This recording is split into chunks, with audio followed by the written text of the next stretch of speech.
नमस्कार, मी मंजुषा. गणतंत्र दिनाच्या हार्दिक शुभेच्छा. आज मी तुम्हाला या गणतंत्र दिनाच्या निमित्ताने एक गोष्ट सांगणार आहे. ही गोष्ट आहे माझ्या आजोबांची, म्हणजे स्वर्गीय स्वातंत्र्य सैनिक सदाशिवराव बाबूजी खासबागे यांची. माझे आजोबा हे पेशाने वेटरनरी डॉक्टर होते. ही गोष्ट 1942 मध्ये, तेव्हा ते 19 वर्षाचे होते.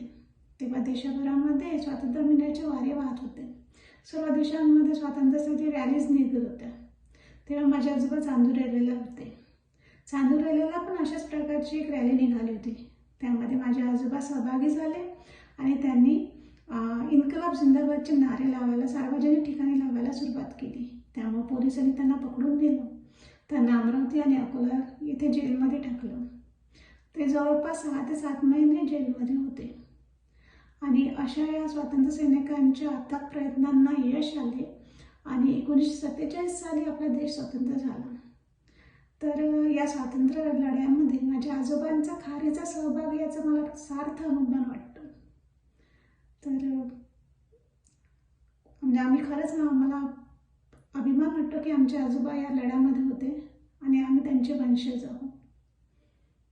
जय हिंद.